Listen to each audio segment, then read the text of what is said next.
Hi, I'm Callum from Worldwide Gaming, and today I'm going to be teaching you about the history of King's Quest, as well as reviewing the latest entry into the series. King's Quest is a game series a lot of younger gamers might not be familiar with the first game coming out in 1983 as a launch title for the IBM PC Junior, something else you'd be forgiven for not knowing about. The game was revolutionary when it came out, featuring fully animated colour graphics and a huge level of interactivity for games in that time period. In King's Quest, the player took control of Sir Graham of Daventry, who was on a quest to end the suffering of the Kingdom of Daventry through finding 3 legendary treasures, and in doing so, become king. The gameplay in this first game was a step ahead of anything seen before, as it allowed you to roam the game's world via the keyboard, elements that are now commonplace in PC games. The game's story and technical innovations paid off for its developer, Sierra Entertainment, as the game received great reviews.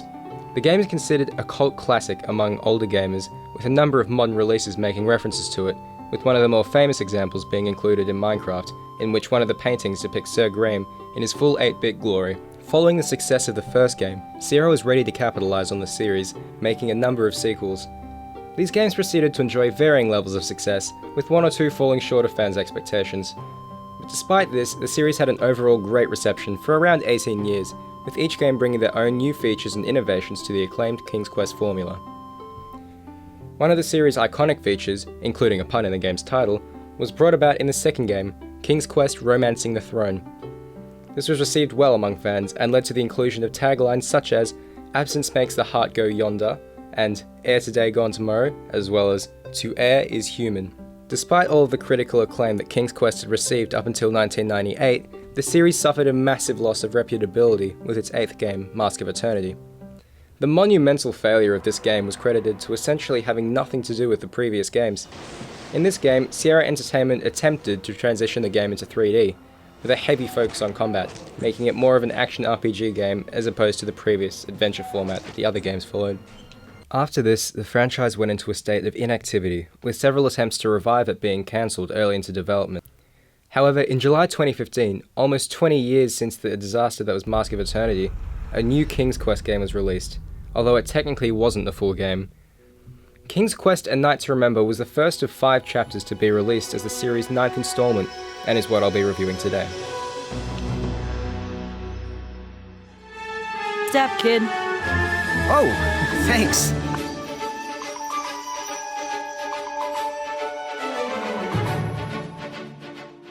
Let me start off by saying that A Night to Remember perfectly recreates what made the original game special without pulling a Banjo-Kazooie and constantly referencing that the series used to be cool. The game doesn't rely on nostalgia, but it does include a fun amount of references to the previous games, such as the covers of older entries to the series being hung on the walls of Graham's castle as paintings. Graham's costume is designed similarly to how it appeared previously, wearing a red cape and his iconic blue feather cap. But Graham himself is portrayed as weak and scrawny, with the game taking place when he first comes to Daventry in order to become a knight.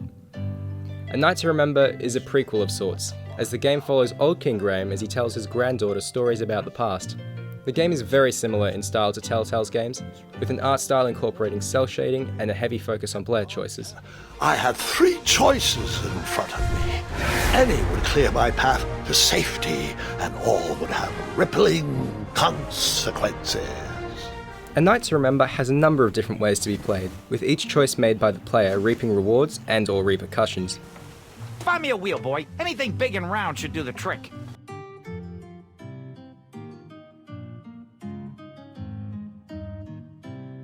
Clever choice! Such craftsmanship, and sturdy, too! Some scoundrel stole our fortune table whilst we were watching the parade. The first episode's story is well written, in addition to being reminiscent of a child's storybook. The inclusion of humour is also written with a young audience in mind, but adults will appreciate the puns made by Graham. I had to go out on a limb to get past the root of the problem. Ugh. Grandpa, your infamous puns are not my favorite. What's the matter? You don't like the timbre of my voice? You'll warm up to the puns. These are terrible. The game also features an all-star cast, who are all phenomenal in their roles. Christopher Lloyd, known for his work in Back to the Future, voices old King Graham, and plays a believable king reminiscing about past adventures. I did it! I did it! Guards, I am ready for Decree 3214.6 and a half! Actually, I think it was Decree 1.21. Tom Kenny, famous for playing SpongeBob, is the Merchant of Miracles, who isn't a major character as such, but he has a few dedicated scenes. Stand back, you dirty thieves! Wah! Oh, it's just a boy. Another character, Amaya Blackstone, is played by Zelda Williams, the daughter of Robin Williams. Maya Blackstone, nice to meet you. Graham, the pleasure's mine. Most notable of all the appearances, though, is Wallace Shawn, who fits into his role perfectly, as it's remarkably similar to his role in Princess Bride. In goes the powder. Guard number 2, if you would.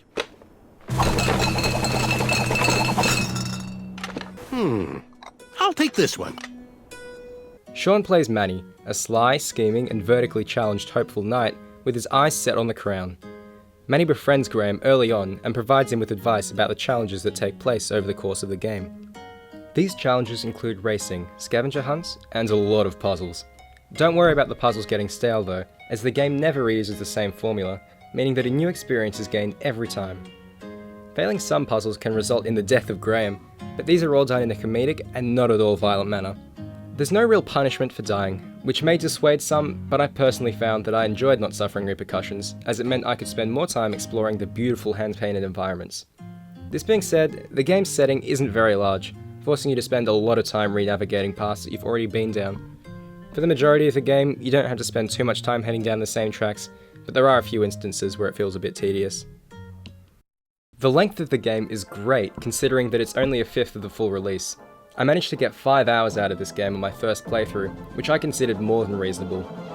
The usual price of A Night to Remember is $10 or around 14 Australian dollars, but the PC version has gone as low as 99 cents on Steam during sales.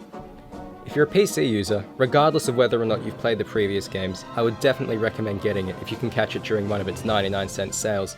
You're getting far more than your money's worth. Overall, King's Quest: A Night to Remember is a perfect reboot to the series and caters to new players and longtime fans alike. However, not all the 5 chapters have been released as of the day that this is recorded, meaning that I can't review the installment as a whole. As a standalone title, however, the game is a shining example of what can happen when you make a game that appeals to one's inner child. I highly recommend playing King's Quest: A Night to Remember to all audiences.